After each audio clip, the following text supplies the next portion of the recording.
Donc il y a un premier, il y a le principal ici.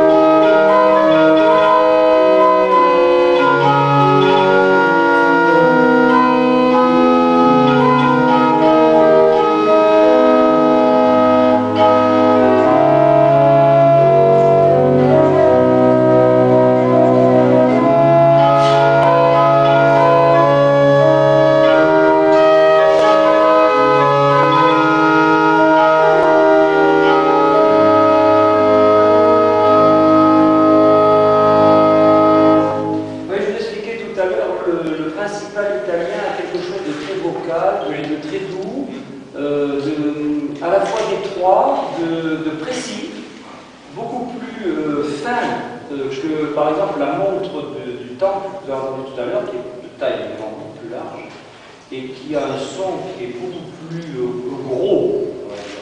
Ici, on est sur un bipied, mais qui, vous voyez,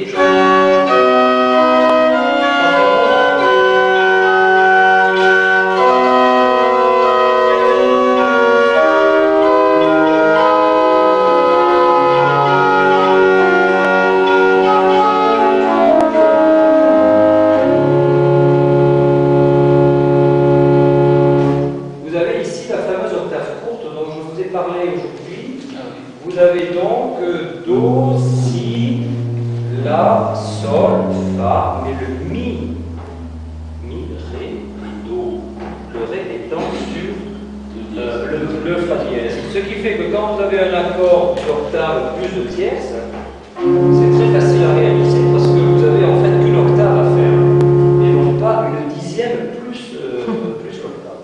Voilà. Donc ça c'est monnaie courante. Alors l'avantage c'est que bien sûr ça prend de la place à l'intérieur, ça évite d'avoir des tuyaux de Do dièse, de Ré dièse, etc. Sol dièse. C'est une économie aussi au niveau financier parce que ces gros tuyaux, ben, c'est toujours ceux qui coûtent le plus cher, sauf quand ils sont en bois. Mais ça permet donc de gagner de la place et puis ces notes graves chromatiques n'étaient pas jouées, n'étaient pas utilisées par les auteurs, donc c'était pas la peine de les faire. Le clavier a été restauré, quelques plaquages sont refaits, mais je l'ai vu d'ailleurs à l'atelier, celui-là, quand il était en restauration. Il a été refait vraiment à l'identique des modèles, c'est-à-dire des touches qui étaient originales qu'on a copiées pour compléter celles qui manquaient, quoi, pour qu'à la fin, on ait l'impression que tout est d'origine, parce que les touches de clavier, c'est ceux qui se volent très facilement quand on aurait démonté et tout. On dit, oh, c'est joli ce truc-là, on met ça dans la poche, comme les tout petits tuyaux aussi dans l'orgue.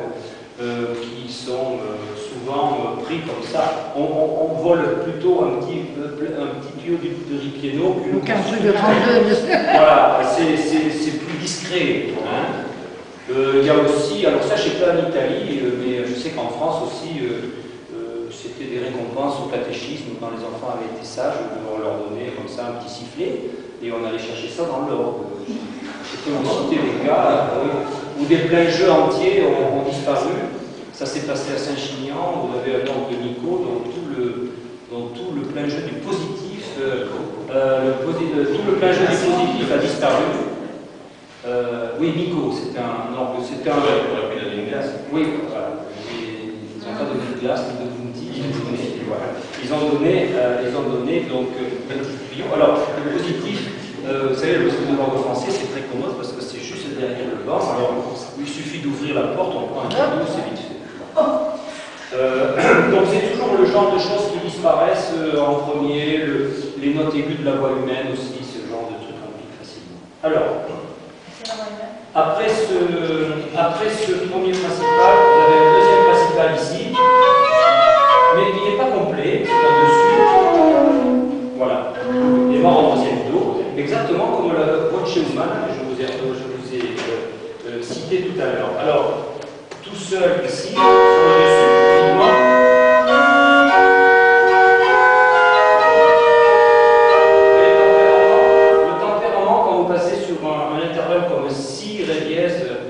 tonalité de si majeur. Mais résolution après sur mi mineur qui est beaucoup plus douce.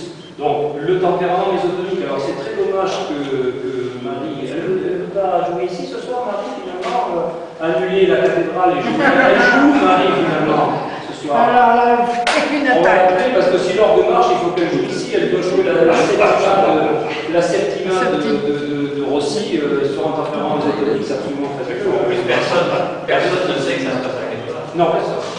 Par contre, pour ceux qui ont lu le journal, savent que c'est ici. Donc, vous voyez, par exemple, je vais vous montrer, par exemple, vous voyez, le fa dièse majeur, la bémol, mais dès qu'on est sur...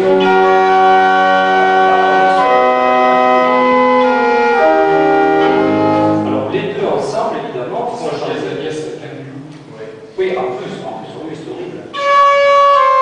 Là, vous avez les deux principaux ensemble.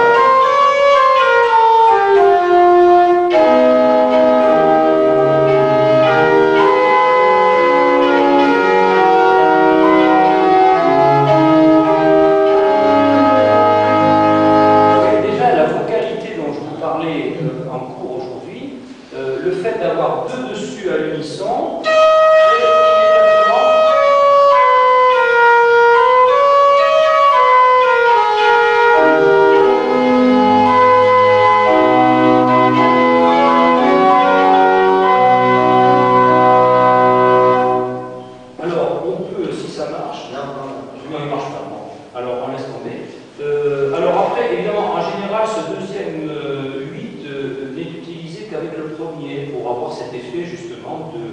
de vocalité et certains facteurs d'orgue donc sont allés jusqu'à désaccorder légèrement. Alors ici, je ne sais pas si on peut arriver à le faire.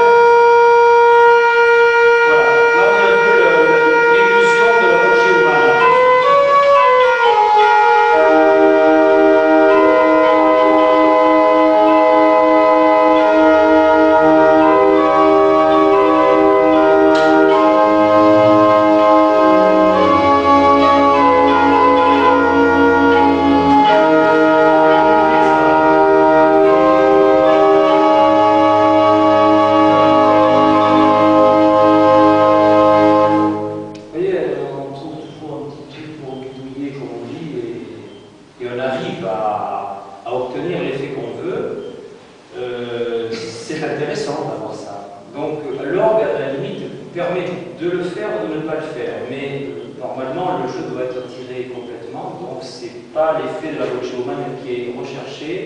Par ce facteur d'orgue-là. Ensuite, il y a un jeu indépendant ici, avant que j'en vienne au ripieno, je vais vous expliquer, c'est la fameuse flûte à octave, ce fameux premier jeu décadent, comme je vous ai dit en présentant, mis en 1500 et quelques par Facchetti sur l'orgue de Bologne. Et donc, cette flûte 4, c'est le premier jeu de concert. Un jeu qui est construit différemment des autres, c'est-à-dire c'est pas un principal, c'est une flûte, et il a ce côté beaucoup plus... Vraiment la flûte...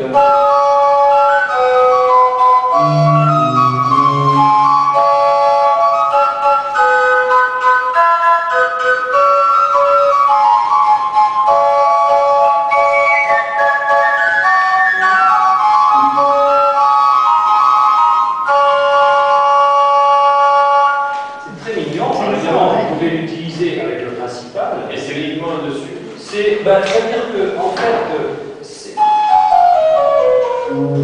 là, on retombe sur le principal. Donc, c'est le deuxième mi, en fait. Mais alors, le principal, tu l'as pas tiré, donc c'est... Voilà. Là, on a... Ah non, mais c'est une flûte en douzième, excusez-moi. Elle n'est pas en octave, elle est en douzième. En fait, c'est un hasard. C'est un hasard. Excusez-moi, c'est un hasard. Évidemment, ça marche du tonnerre.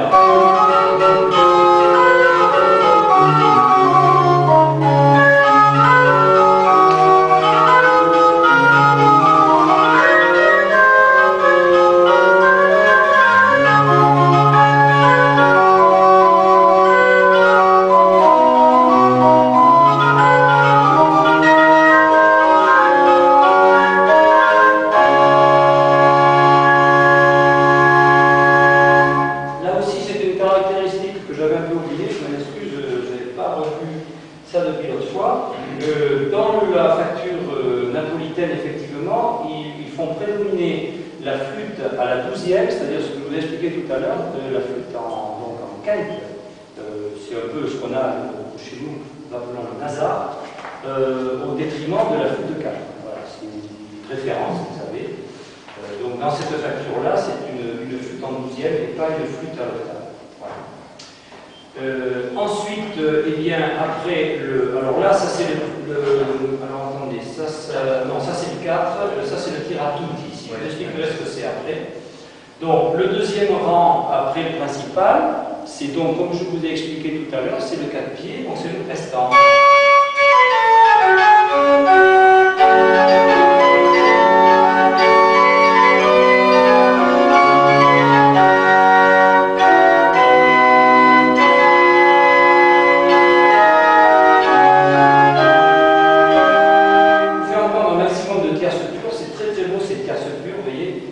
Absolument pas. Vous avez un La majeur qui est absolument pur et limpide.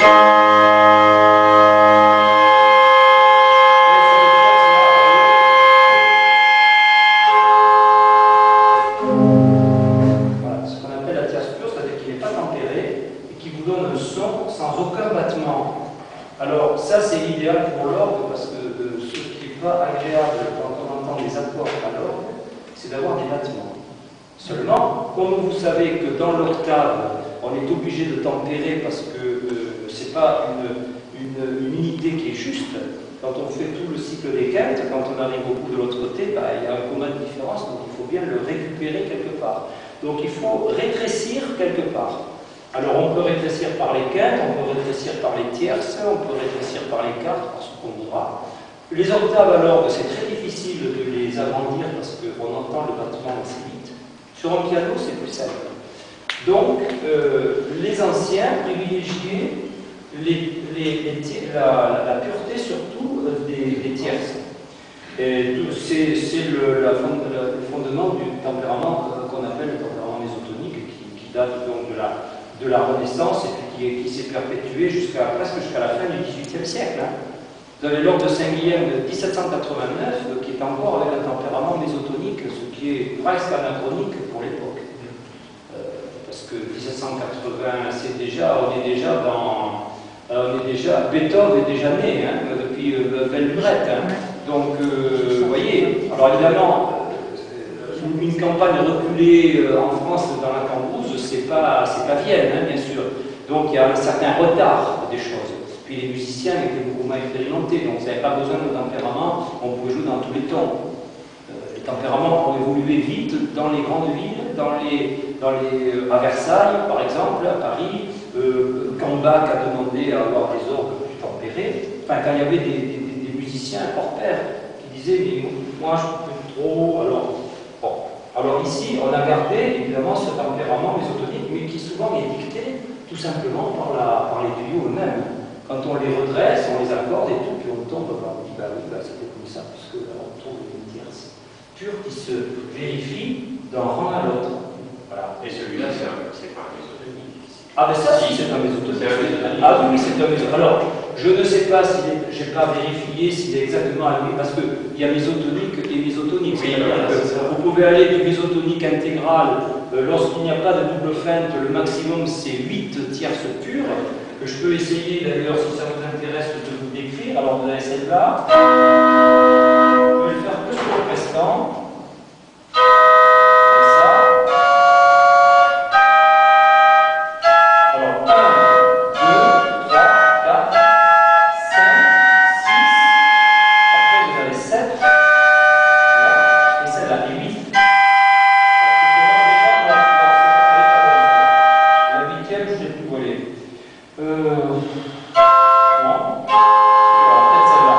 Mais après, les autres sont impraticables, c'est-à-dire qu'il y a celle-là qui est impraticable, celle-là, c'est pas bon, celle-là, ça c'est des mauvaises tierces, c'est ça.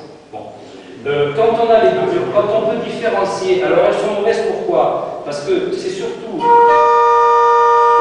c'est pas bon, mais ça va, parce qu'on a choisi que cette note était accordée pure par rapport au sol. C'est un mi bémol. Voilà, exactement. Donc si on veut avoir une tierce pure ici, il faut accorder un autre tuyau différemment de l'autre pour avoir une tierce pure ici. Donc ça veut dire double feinte brisée, voilà, que vous avez sur les ordres italiens, le fameux ordre de Bologne entre 7. Et là vous arrivez à 10 tierces pures par octave, ce qui est le maximum. Mais le fait déjà d'avoir 8 tierces, ça fait un tableau, peut-être, voilà, ils ne sont pas d'ailleurs les 8, il y en a peut-être que 6. Il y en a 7, en tout cas, j'en ai trouvé 7. Bon. Et on peut tomber à 6, à 4, à 3. En général, 3-4, c'est très bien, parce que ça tempère et on peut jouer quand même pas mal de choses, tout en gardant de la couleur. C'est ce qui donne un peu une troisième dimension à l'instrument, cette espèce de couleur qui apparaît, cette couleur de, comment dire, de beauté, de limpidité et de calme dans le son. Voilà. Tout ce qui bat dans l'orgue n'est pas bon, n'est pas agréable à l'oreille. Donc dès qu'il y a quelque chose qui bat, on est gêné. Donc forcément, quand on associe, on est très heureux parce que tout est limpide. Voilà, alors donc on a dit 8 et 4. Alors le troisième jeu qui est sans reprise, je vous expliquais ce que c'était les reprises, c'est donc la decima quinta, la 15e, qui est ici. Donc c'est ce qu'on a chez nous, 8, 4, 2, montre passant de paire.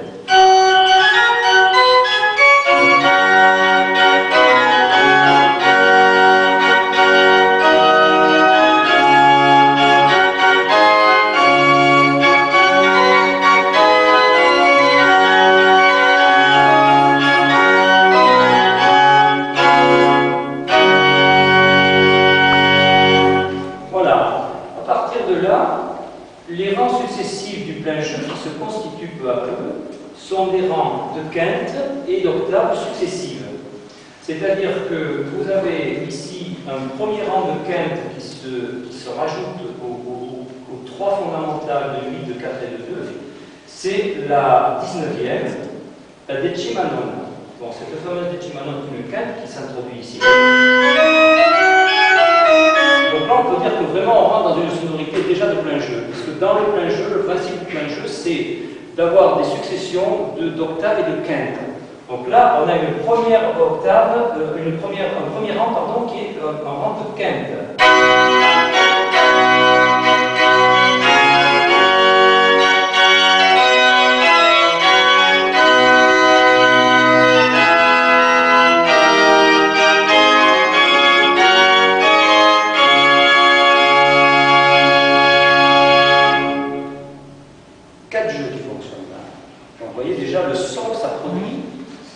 Et on peut imaginer aussi ce son dans une acoustique plus large. Vous auriez un ordre comme ça, vous le mettriez dans le temple d'Alès, ça vous remplirait l'espace sans problème. Déjà uniquement ces 4 jeux. Alors le jeu suivant, c'est un jeu de 1 pied, donc c'est la 22ª, c'est-à-dire la 22e, qui est le rang de 1 pied, c'est le sifflet en fait. Voilà, donc votre ripieno, votre plein jeu se construit peu à peu, s'étoffe peu à peu.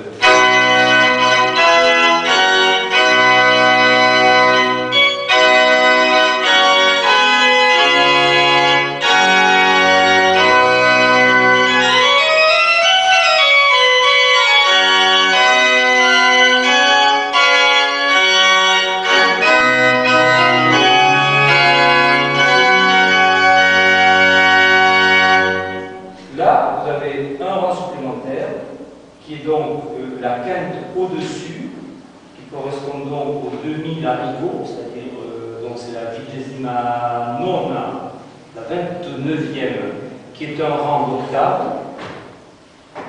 Alors après, je vous les ferai écouter séparément, parce qu'évidemment, tout ça, ça s'empile, et au bout d'un moment, on n'entend plus les différences. On entend qu'il y a quelque chose de plus aigu qui est arrivé quand même.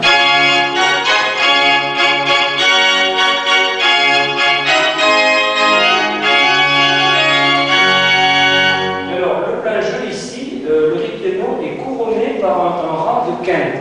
Alors ça, c'est pas toujours, parce que le plein jeu peut se couronner par un rang de quinte ou par un rang d'octave, puisqu'on a cette alternance de proche en proche.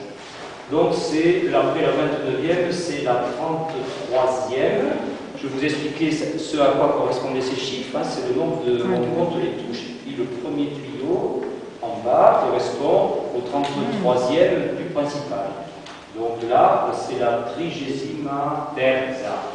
Et là, vous arrivez à la plénitude du plein jeu.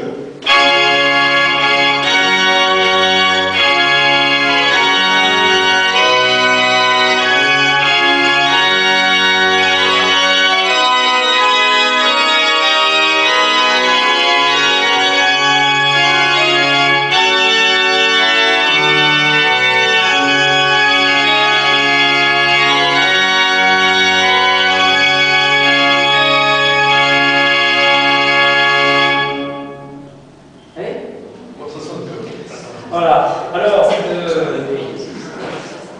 voilà votre plein jeu. Donc l'ordre est constitué avec ça.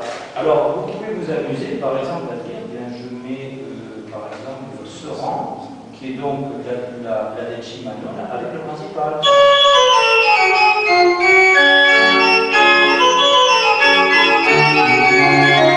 Alors, ça vous permet, avec deux jeux, d'avoir une sonorité. Ah oui, mais ça, je pense. C'est même suffisamment riche en harmonie, le principal, pour pas qu'on ait l'impression que ce soit trop creux. Exactement, ça fait un mélange de trucs qui n'en est presque pas un. Alors, je suis très curieux, oui, même voir la 19e avec les deux principaux.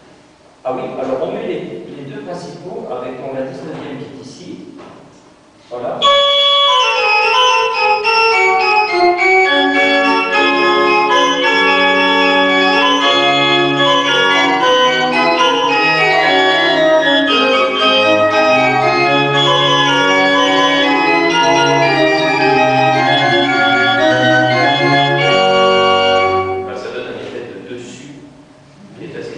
Alors bien sûr, ce deuxième principal peut vous servir à